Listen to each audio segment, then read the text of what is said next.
आइए देखते हैं question number 21 height and distance का। क्वेश्चन कर रहा है कि द एंगल्स ऑफ एलिवेशन। अब एनसीईआरटी से बाहर निकले हम लोग, अब बात कर रहे हैं जो इंपॉर्टेंट क्वेश्चन है जो बोर्ड में आ सकता है उसकी मैं बात कर रहा हूं। एनसीईआरटी का मैंने अप्रॉक्स 99% क्वेश्चन सॉल्व करवा दिया। जो लंबा क्वेश्चन था एक दो जो बोर्ड से बाहर जा रहा था उसी को मैं छोड़ा, जिसको कवर कराने की कोशिश करूंगा इसमें। ये बोर्ड का इंपॉर्टेंट क्वेश्चन है। कर रहा है क्या कि the angles of elevation of the top of a tower from 2 points on the ground at a distance a metre and b metre from the base of the tower and the same straight line are complementary. Prove that the height of the tower is root under AB metre. पहले काम करते हैं। Complementary मतलब हम लोग जानते हैं पहले से, किसी दो एंगल का सम 90 हो उसे कंप्लीमेंट्री कहते हैं, ये मालूम है। तो कह रहा क्या, the angle of elevation of top of a tower from the point of the ground at a distance a metre and b metre. Angle of elevation बनाता है पहले थीटा, फिर बनाता है एक ही स्ट्रेट लाइन में। पहले बनाता है b मीटर डिस्टेंस पे है, फिर क्या है यहां से यहां तक a मीटर पे है। ये थीटा है तो ये क्या हो जाएगा 90 माइनस थीटा। क्यों? क्योंकि कंप्लीमेंट्री था तो ये थीटा, तो ये क्या हो जाएगा 90 माइनस थीटा। इस टाइप का क्वेश्चन पहले भी एक्सप्लेन किए हुए हैं। तो A B C, A B tower है। The angle of elevation top of a tower from 2 points on the ground, C और डी दो पॉइंट है ग्राउंड पे। जो ए मीटर पे, सी है कितना ए मीटर पे और डी कितना है बेस से बी मीटर पे। प्रूव करना है कि हाइट ऑफ द टावर जो है वो रूट अंडर ए बी है। ये फिगर है आपका। मेनली क्या है फिगर अगर बना देते हैं तो 80% काम वहीं पे फिनिश हो जाता है। 20% में क्या है कैलकुलेशन करना है हम लोग को। तो चलते हैं पहले किसमें, इन ट्रायंगल। पहले चलते हैं A B D, in triangle A B D. क्या देखते हैं किसमें P और B होता है, हमको ये निकालना है। H मान लेते हैं इसको, तो H इक्वल निकालना है रूट अंडर AB। तो किसमें P और B होता है, हाइपोटेनस की बात ही नहीं करनी है मुझे, तो हम लोग होता है किसमें tan में। तो लिख सकते हैं tan 90 minus theta equal to P by B। P क्या है H और बेस क्या है B मीटर। इसको ले लेते हैं क्या इक्वेशन 1। अब चलते हैं फिर किसमें, इन ट्रायंगल ए सी बी या A B C, in triangle A B C. इसे भी क्या लिख सकते हैं tan theta equal to P by B। P कौन है, उसके लिए भी हाइपोटेनस। P क्या है हाइट ही है और बेस क्या है C से B तक क्या है A मीटर। ये क्या है A मीटर। Equation number 2। कोई डाउट नहीं यहां तक। अब यहां पे इक्वेशन सॉल्व करने का दो इक्वेशन को एक यूनिक यहां लॉजिक यूज कर रहे हैं। क्या, दोनों इक्वेशन को मल्टीप्लाई कर देंगे। क्यों, tan 90 माइनस थीटा हम लोग क्या जानते हैं cot थीटा होता है। आइए है tan theta, tan theta cot theta क्या हो जाएगा 1। उसके बाद h into H, H square और क्या हो जाएगा ए बी। तो h equal to root under A B, वही दिमाग में चल रहा है। तो क्या करते हैं by multiply equation 1 and equation 2। क्या लिख सकते हैं tan 90 minus theta into tan theta equal to h by B into h by A.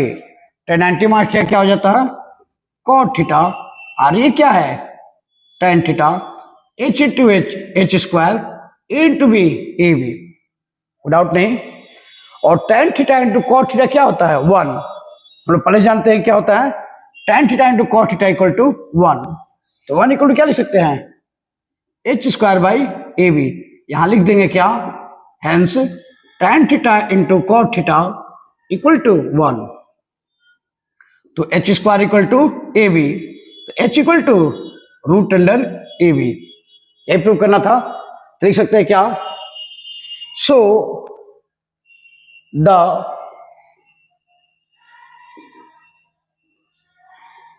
Height of the tower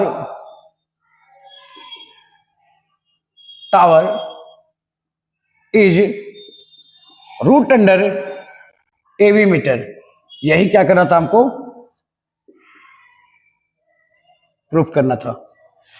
ये आ गया h equal to root under A B metre. चलिए देखते हैं नेक्स्ट क्वेश्चन। आइए देखते हैं क्वेश्चन नंबर 22।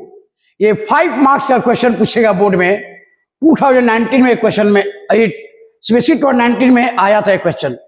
क्या कर रहा है, the angle of elevation of a jet plane from a point A on the ground is 60 degree after a flight of 30 second the angle of elevation changes to 30 degree. पहले 60 degree, अब हो जाता है 30 degree. If the jet plane is flying at a constant height of 3603 meter, find the speed of the jet plane। Clear है? सोचिए ground पे बैठकर और प्लेन कितना तेज उड़ रही है, ये ट्रिगोमेट्री का पावर है, ये हम लोग फाइंड कर सकते हैं। ये कितना बड़ा सरप्राइज है, खुद सोचिए कि ग्राउंड पे है और प्लेन कितना स्पीड उड़ रही है, ये हम बता सकते हैं ग्राउंड पे बैठ के एप्लीकेशन ऑफ ट्रिगो से, यानी ट्रिगो का यूज करके। अब यहां देखते हैं the angle of elevation jet plane of from a point A on the ground. एक पॉइंट है ए ग्राउंड पे, वहां से the angle of elevation top of elevation of a jet plane from a point A on the ground is 60 degree. यहां से jet plane का angle बनाता है कितना, 60 डिग्री का एंगल ऑफ एलिवेशन है। ठीक है, करा क्या, 30 seconds after a flight of 30 second, 30 second उड़ने के बाद, यानी 30 सेकेंड उड़ता है तो फिर कहां चल जाता होगा, 30 सेकेंड आगे बढ़ता होगा। उड़ने के बाद इसका एंगल ऑफ एलिवेशन हो जाता है 30 डिग्री। ये था 60 डिग्री, अब हो जाता है कितना, 30 डिग्री। करा कि कांस्टेंट हाइट से उड़ रहा है, यानी ये जो हाइट है वो फिक्स है, कितना, 3600√3 मीटर। कोई डाउट नहीं। तो कह रहा है कि कितने 30 सेकेंड उड़ने के बाद एंगल बनता है 30 डिग्री का। क्या दिया है, 30 सेकेंड्स के बाद। तो मान लेते हैं इस 30 सेकेंड्स में वो x मीटर उड़ा होगा। मान लेते हैं कि 30 सेकेंड में वो x मीटर गया होगा। तो फाइंड करना स्पीड। अब यहां देखिएगा 30 सेकेंड टाइम दिया हुआ है और x का वैल्यू निकाल लें तो स्पीड इक्वल टू क्या होता है, डिस्टेंस बाय टाइम। यानी वो 30 सेकेंड में x मीटर गया होगा और x का वैल्यू फाइंड कर लेते हैं तो स्पीड निकाल सकते हैं। तो इसके अकॉर्डिंग बात करें तो यहां से यहां तक हाइट भी क्या होगा, ये भी वही हाइट होगा, कांस्टेंट है जो पहले था 3603 मीटर। यहां तो कोई डाउट नहीं। अब 1 बाय 1 फिगर में चलते हैं, यानी 1 बाय 1 ट्रायंगल में चलते हैं। तो पहले चलते हैं इन ट्रायंगल, नेमिंग कर देते हैं, ए है, ये बी है, ये सी है, ये डी है और ये ई है। तो पहले चलते हैं किसमें, इन ट्रायंगल ए डी ई में चलते हैं। पहले चलते हैं ए ई डी, या डी ई ए भी लिख सकते थे क्योंकि यहां पे क्या फॉर्म हो रहा है, 90 डिग्री। तो इसकी अकॉर्डिंग बात करें तो हम क्या लिख सकते हैं, 60 बना रहा है इसके साथ, तो लिख सकते हैं tan 60। tan ही क्यों यूज किए, क्योंकि यहां हाइपोटेनस का कोई काम नहीं है, परपेंडिकुलर और बेस का काम है। तो P बाई बी, P क्या है 3600√3 और B क्या है ए ई, बेस क्या है ए ई। tan 60 की वैल्यू क्या होता है √3 और यहां क्या है 3600√3 अब आई ए ई, √3 कैंसिल, क्रॉस किए तो क्या आया, ए का वैल्यू आ गया 3600 मीटर। कूल माइंड से सॉल्व करना है, क्वेश्चन देखने में लग रहा है कि हाँ टफ है, लेकिन बहुत इजी है। ए की वैल्यू क्या आ गया? 3600 मीटर। अब चलते हैं किसमें? इन ट्रायंगल, यहां लिखते हैं नाउ इन ट्रायंगल CBA या ABC कह सकते हैं, ट्रायंगल ABC क्या लिख सकते हैं? tan 30 इक्वल टू, क्योंकि इसके साथ कितना बना रहा है? 30 का एंगल बनता है एलिवेशन, तो tan 30 equal to P by B. P कितना है? वही है 3600√3, और B क्या है? A to B। A to B को लिख सकते हैं क्या? या लिखो AB, अभी कोई दिक्कत नहीं है। जो ये x है वही ये भी x होगा, तो tan 30 का वैल्यू क्या होता है? 1/√3। यहां क्या है? 3600√3। AB को लिख सकते हैं A प्लस B, क्या लिख सकते हैं? A plus B। क्रॉस करेंगे तो क्या लिख सकते हैं? A plus B equal to, cross किए ये 1 जा, ये क्या होगा? 3600√3 √3 इंटू √3 3। ए के वैल्यू खुद से निकाले हैं कितना? 3600 मीटर। अब प्लस बी क्या है? x। इधर क्या गया? क्या कर सकते हैं? 0, 3 6 जा 18 का रेट, और 3 3 जा 9 110, कोई दिक्कत नहीं। 3 6 जा 18 का रेट, 3 9 110 मीन्स x इक्वल टू क्या हो जाएगा? 10800 माइनस 3600, तो क्या हो जाएगा? ये घटाइएगा तो कितना आएगा? आ जाएगा 2200 मीटर। सब्ट्रैक्ट कीजिएगा,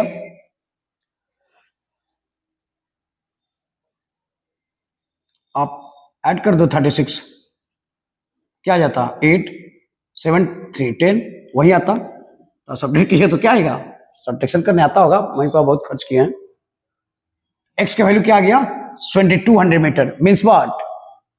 वो 30 सेकेंड में, इस 30 सेकेंड में प्लेन कितना दूर चला जाता है?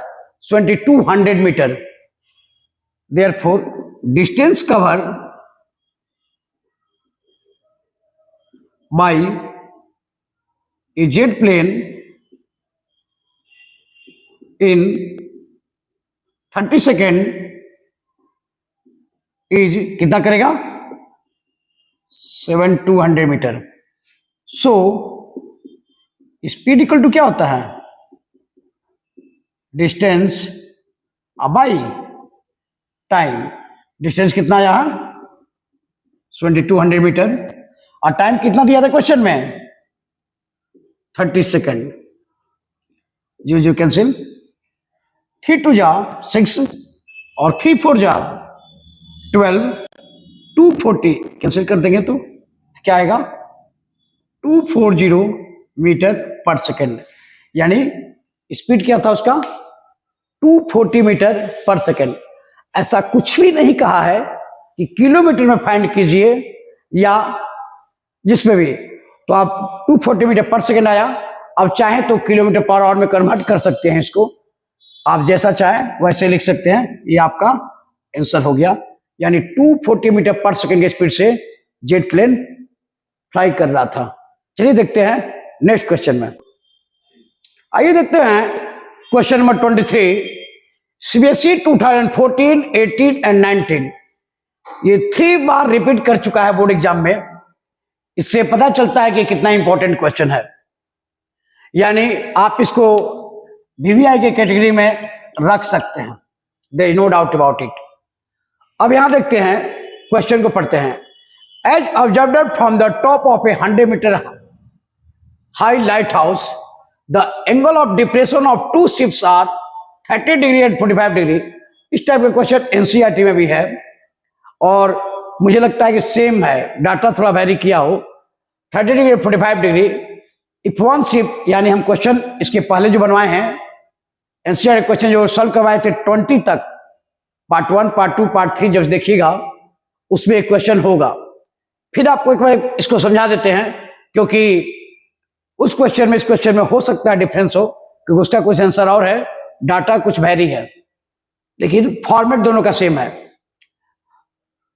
As observe from the top of a 100 meter high light house, the angle of depression of two ships are 30 degree and 45 degree.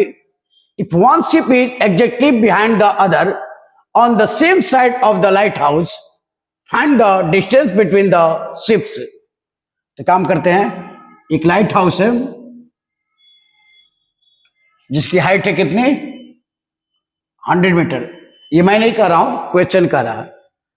करा कि दो शिप है एक ही साइड में, जिसका एंगल ऑफ डिप्रेशन बनता है फर्स्ट का 30 डिग्री और फिर उसी का एंगल ऑफ डिप्रेशन बनता है फिर दूसरे का, यानी इसको मेजर कर लेते हैं। ये ए है, ये बी है, ये सी है और ये डी है। तब का एंगल ऑफ डिप्रेशन बनता है कितना, 45 डिग्री का। तो यहां देखिए ये 30, तो ये भी क्या होगा 30 डिग्री। जब ये 45, तो ये क्या होगा 45 डिग्री। क्लियर है यहां तक। एक लाइट हाउस लिया, सीडी लाइट हाउस है, ए और बी दो शिप है जो एक ही साइड है। जो लाइट हाउस के टॉप से एंगल ऑफ डिप्रेशन बनाता है 30 डिग्री, ये था 30 डिग्री, और फिर एक बनाता है 45 डिग्री का। तो कह रहा है क्या, if one ship is exactly behind the other, एक शिप दूसरे के पीछे में है, on the same side of the light house, find the distance between the ships, यानी ए और बी के बीच का ये डिस्टेंस हमको फाइंड करना है। सही है। ए और बी का जो डिस्टेंस है, यानी दो शिप है, कौन, ए और बी, इन दोनों के बीच का डिस्टेंस हमको फाइंड करना है। हम मान लेते हैं एक्स, कोई डाउट नहीं। अब चलते हैं वन बाय वन ट्रायंगल में। तो पहले चलते हैं in triangle B C D, in triangle B C D क्या लिख सकते हैं, हमको इसको हाइपोटेनस का कोई यूज नहीं है, परपेंडिकुलर और बेस का यूज है। तो लिखते हैं क्या, परपेंडिकुलर बेस किस में होता है, टेन में, टेन या कॉट दोनों यूज कर सकते हैं। तो पी बाई बी, पी कितना है 100 मीटर, और बी कौन है बीसी। कोई डाउट। tan 45 वैल्यू क्या होता है 1 equal to 100 by B C, then B C equal to 100 meter, यानी ये जो लेंथ था वो पता चल गया कितना है 100 मीटर। कोई डाउट नहीं। इसको मान लेते हैं इक्वेशन 1। अब चलते हैं किस में, in triangle ACD, in triangle ACD। अब क्या लेंगे इसमें, एंगल क्या है tan 30, P by B, P क्या है वही 100 मीटर, और B क्या है A to C means what x plus 100 लिख सकते हैं, A टू C को x प्लस 100। कोई डाउट नहीं। tan 30 की वैल्यू पहले से हम लोग जानते हैं क्या होता है 1 by √3 equal to 100 by x plus 100। Cross multiplication करेंगे तो क्या आएगा x प्लस 100 इक्वल टू 100√3। कोई डाउट नहीं। तो x इक्वल टू क्या हो जाएगा 100√3 माइनस 100, इस पर कोई डाउट नहीं। 100 कॉमन ले लेते हैं तो क्या हो जाएगा √3 माइनस 1, तो 100। √3 का वैल्यू क्वेश्चन में दिया हुआ था कितना 1.73, तो लिख सकते हैं 1.73 माइनस 1, तो 100 1.73 मतलब क्या 0.73। इसको सॉल्व किया तो क्या आएगा, पॉइंट हटाएंगे तो 100 कैंसिल, क्या आया 23 मीटर। किसका वैल्यू x का, लिख सकते हैं सो या लिखते हैं देयरफॉर, क्या कहा था find the distance between the ships. So तो लिख सकते हैं क्या उसी में से, the distance between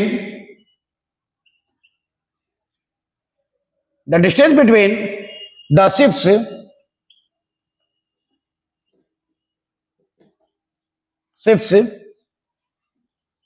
is 23 metre. ये हम लोग का क्या हो गया आंसर। कोई टफ नहीं था, इजी था, कोई डाउट नहीं इसमें, सिंपली फिगर ड्रॉ करना था, उसके बाद सॉल्व करना था। चलिए मिलते हैं नेक्स्ट क्वेश्चन। आइए देखते हैं क्वेश्चन नंबर 24। ये HOTS में आता है, हाई ऑर्डर थिंकिंग स्किल में। ये थोड़ा क्वेश्चन इंपॉर्टेंट भी है और बहुत अच्छा भी क्वेश्चन है, कि इसमें मजा आएगा आपको, थोड़ा समझिएगा। तो देखते हैं करा क्या।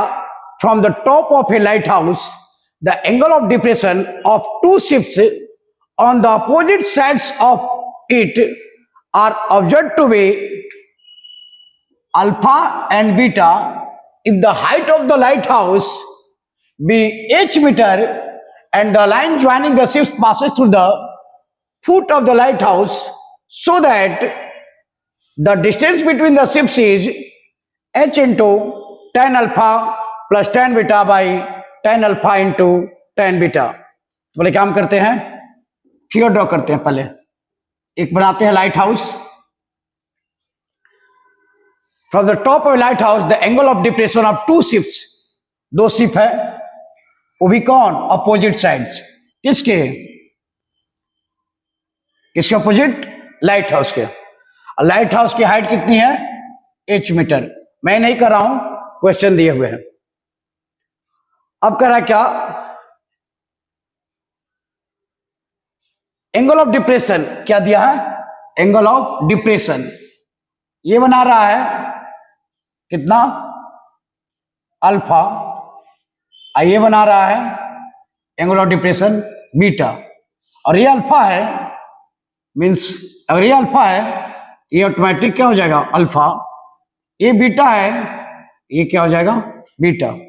कोई डाउट नहीं, नेमिंग कर देते हैं ए बी। ए बी क्या है, ये लाइट हाउस है। सी और डी दो शिप का पोजीशन है।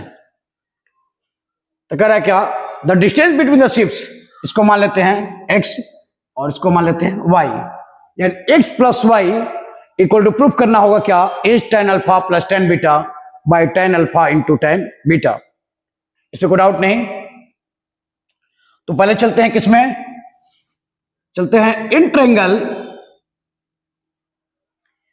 ABC, in triangle ABC, in triangle ABC। Tough नहीं है, ये सब माहौल बनाया गया है टफ का, ऐसा कुछ है नहीं। आप खुद देखिए क्या होगा, कितना इजी हो जाएगा। क्या लेते हैं, tan अल्फा, tan अल्फा लिए क्योंकि हमको काम क्या है बेस का और परपेंडिकुलर दिया हुआ है।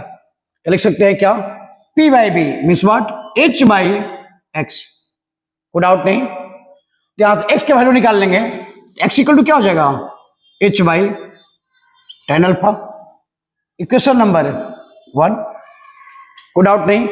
x का वैल्यू निकाल लिए, फिर चलते हैं दूसरे ट्रायंगल में, वहां से y का वैल्यू निकाल लेंगे। अब चलते हैं किसमें, now in triangle ABD, in triangle ABD, इसमें भी लिख सकते हैं क्या, क्या tan beta equal to P by B. P क्या है, H। इस एंगल के लिए भी परपेंडिकुलर कौन है, ये AB यानी H मीटर, और बेस कौन है इसके लिए, Y। तो लेते हैं Y, क्रॉस मल्टीप्लिकेशन करेंगे तो Y equal to H by tan beta. कोई डाउट नहीं है इसमें, डाउट हो तो बोलिएगा। tan बीटा, इसको मान लेते हैं question number 2। The distance between ship कैसे निकलेगा, जब इतना प्लस इतना ऐड कर देते हैं। तो यहां x निकाले हैं, y निकाले हैं, क्या लिख देते हैं यहां पे, एडिंग इक्वेशन 1 एंड इक्वेशन 2, क्या लिख सकते हैं क्या, by adding equation 1 and equation 2, तो क्या हो जाएगा, x plus Y equal to h by tan alpha, क्या, tan alpha plus h by क्या, टेन बीटा, दोनों में क्या कॉमन है, h, एलसीएम क्या हो जाएगा, ten alpha into tan beta, क्या लिख सकते हैं यहां पे, एलसीएम निकाले तो क्या होगा, टेन अल्फा इंटू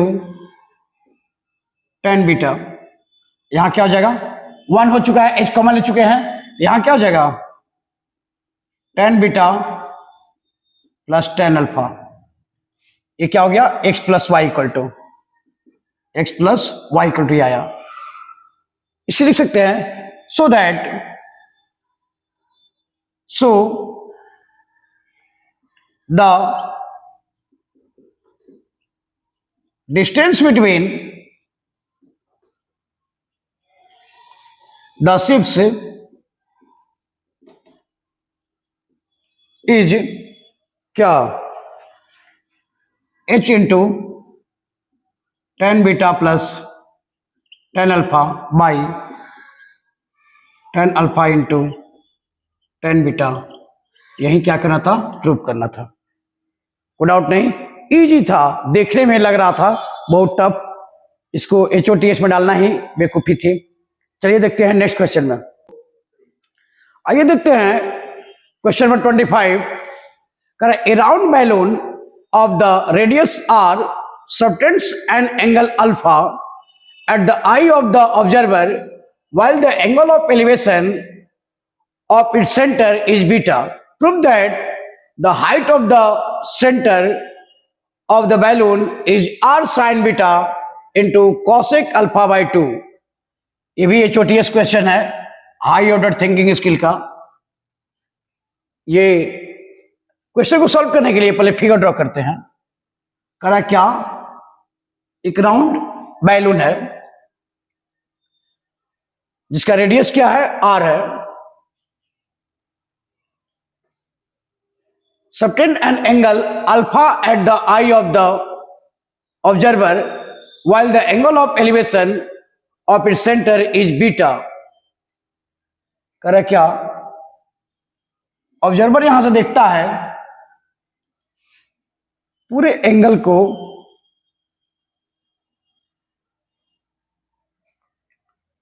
तो एंगल बनाता है कितना, अल्फा, ये बनाता है अल्फा, फिर क्या है, फिर वही काम जो सेंटर से देखता है ऑब्जर्वर, तो एंगल ऑफ एलिवेशन बनाता है, सेंटर पे देखता है, कहां, बॉल के सेंटर से, और जब while the angle of elevation of the center is beta, eye of the observer while the angle of elevation of its center is beta, ये सेंटर से देखता है तो क्या बनाता है, बीटा, ये इसका रेडियस है और ये भी यहां क्या है, रेडियस है, जिसका रेडियस क्या दिया हुआ है, r, यानी यहां रेडियस क्या है, r, तो ये भी रेडियस क्या होगा, r, इस सेंटर मान लेते हैं हम क्या, O, किसका, बैलून का, ये मान लेते हैं A, B, C और ये D, ये हाइट ऑफ द बैलून है, height of centre of the balloon, इसको मान लेते हैं H, OD से, यही प्रूफ करना है, इसी हाइट को प्रूफ करना है कि r sin beta into cosec alpha by 2, तो यहां ध्यान देंगे, और पूरा एंगल अल्फा था, ये बाइसेट करेगा एंगल, ये क्या हो जाएगा, अल्फा बाई 2, और ये भी क्या हो जाएगा, अल्फा बाई 2, और ये पूरा एंगल क्या था, बीटा था। ध्यान रखिए कि ये पहले क्या था, अल्फा था, ये बाइसेट किया सेंटर इसका, सीधा नहीं होगा तो सीधा बनाना होगा, थोड़ा इस पर ध्यान रखिएगा, ये सीधा होगा, सही है। अब चलते हैं वन बाय वन। तो मुझे निकालना है ओडी। इस हाइट में ये है, ये है और ये है, तो मुझे क्या करना होगा, ओ ए सी से ओसी निकाल लेंगे, ओसी फाइंड हो जाएगा और ओडी, ओडी और ओसी के रिलेशन में सॉल्व करेंगे तो ये प्रूफ हो जाएगा एच का वैल्यू। यानी हमको सीडी का कोई काम नहीं है, हमको चाहिए क्या, ओसी। पहले समझिए बात को, एच फाइंड करना है तो किस में जाएंगे, ओडीसी। ओडीसी में सीडी के क्वेश्चन में कुछ नहीं दिया है, लेकिन हम लोग ओ ए सी में से ओसी निकाल सकते हैं और उस ओसी को यूज करेंगे ओडी फाइंड करने में। तो ये पहले साइकिल में पढ़े हैं कि रेडियस ये टेंजेंट हो गया, पढ़े हुए हैं, ये कंसेप्ट आपके पास होगा। सर्कल में क्या एक ही टाइप ड्रॉ किया हुआ टेंजेंट आपस में इक्वल होते हैं और 90 बनाता है, ये तो क्लियर है ये कंसेप्ट, ये दोनों इक्वल होता है। यही कंसेप्ट कुछ यूज करेंगे इसमें। तो पहले चलते हैं इन ट्रायंगल, आराम से, कोई हड़बड़ी नहीं। 195 मिनट आपको टाइम है, यानी क्या 3 आवर 50 मिनट एग्जाम में आपको टाइम दिया गया है। हर मार्क्स के लिए 1 मार्क्स के लिए आपके पास 2 मिनट स्पेंड कीजिएगा, तब भी आपके पास टाइम बचेगा। कितना, 160 मिनट यूज कर लीजिएगा। 80 मार्क्स का क्वेश्चन है, 160 मिनट आप यूटिलाइज कर लीजिएगा। अभी आपके पास कितना टाइम है, 35 मिनट बचेगा आपको चेक करने के लिए कि कहां मिस्टेक है। नहीं, आप एक बार ऊपर से नीचे तक चेक कर सकते हैं, इसलिए हड़बड़ी कोई बात नहीं है। 2 मार्क्स का क्वेश्चन है तो आपके पास 4 मिनट टाइम दे सकते हैं। 5 मार्क्स का क्वेश्चन है तो 10 मिनट तक टाइम आपके पास है, पर्याप्त आपके लिए। इससे टाइम की कमी नहीं पड़ती है बोर्ड एग्जाम में। 10th क्लास और 12th दोनों में अब हो गया है। इसके बाद अब कॉम्पिटिशन दुनिया में उतरिएगा तो आपको 1 मिनट से अंदर में 1 मार्क्स का क्वेश्चन बनाना होगा, इसलिए यहां पे कोई हड़बड़ी नहीं है, आराम से रहिए। तो क्या देखते हैं, क्या ये 90 बनाता है, क्लियर है। रेडियस टेंजेंट पे क्या बनाता है, 90 बनाता है, इसको जिसको हम लोग कहते थे पॉइंट ऑफ कांटेक्ट, ये मालूम होगा, सर्कल में पढ़े थे। तो चलते हैं ट्रायंगल ओ ए सी, ट्रायंगल ओ ए सी, ए पर 90 बना है तो पाइथागोरस थ्योरम अप्लाई हो सकता है, यानी राइट ट्रायंगल अप्लाई है। राइट ट्रायंगल है तो ट्रिग्नोमेट्री अप्लाई है। तो यहां से ये एंगल में बात करें तो किसमें होगा, क्या P और H, P और H हमको काम है। इस एंगल से P और H कौन होगा, इस एंगल के लिए P होगा और 90 के सामने हाइपोटेनस है तो OC क्या होगा, हाइपोटेनस। तो P और H किसमें होता है, साइन में। तो यूज करते हैं क्या, साइन अल्फा बाई 2। क्यों, यह एंगल क्या बना है, अल्फा बाई 2। अल्फा बाई 2 क्यों हुआ, ये पूरा अल्फा था, ये क्या हुआ, ये बीचों बीच लाइन ड्रॉ किए सेंटर को मिलाने के लिए, ये दो एंगल क्या हो जाएगा, बाइसेक्ट हो जाएगा इक्वल पार्ट में, कोई डाउट नहीं। तो साइन अल्फा बाई 2 इक्वल लिख सकते हैं P बाई H। इसके लिए P कौन है, सामने R, और H कौन है, OC। अगर R इस दिक्कत होगा आपको ये R में समझने में, आप ये R ले लीजिए। तो OC इक्वल टू क्या लिख सकते हैं, R by sine alpha by 2, यानी इसको लिख सकते हैं R, साइन किसके उल्टा होता है, कॉसिक का, इसको लिख सकते हैं कॉसिक अल्फा बाई 2।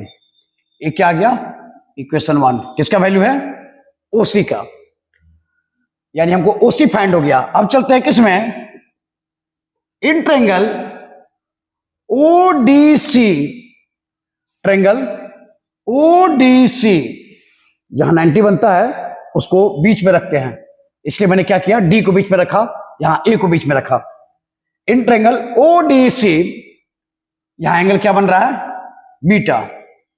तो किसमें P और H के रिलेशन को चाहिए, तभी तो H फाइंड होगा। हाइपोटेनस पहले से निकाल चुके हैं, H निकालने के लिए तो फिर यूज करते हैं क्या, साइन। लिख सकते हैं sine beta equal to P कौन है सामने, H, ये है, और हाइपोटेनस कौन है, OC, OC, इसमें कोई डाउट नहीं। तो H इक्वल टू क्या हो जाएगा, ओसी इंटू साइन बीटा, और ओसी का वैल्यू निकाले हुए कितना, आर कॉसेक अल्फा बाई 2, या लिख सकते हैं R cosec alpha by 2 into sine beta, R cosec alpha by 2 into sine beta, यानी क्यों ऐसा लिखिए, हेंस क्या लिख सकते हैं,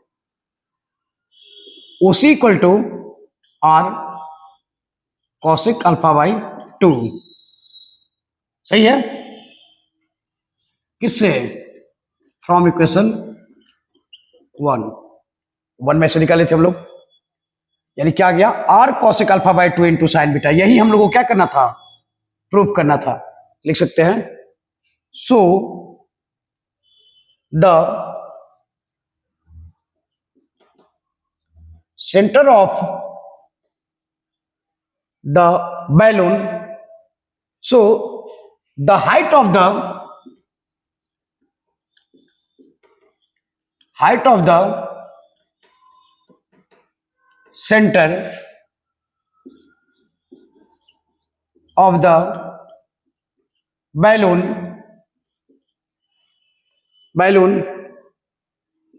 is r sin beta into cosec alpha by 2, यही क्या करना था हम लोग को, प्रूफ करना था, ये क्या हो गया, प्रूफ, ठीक है।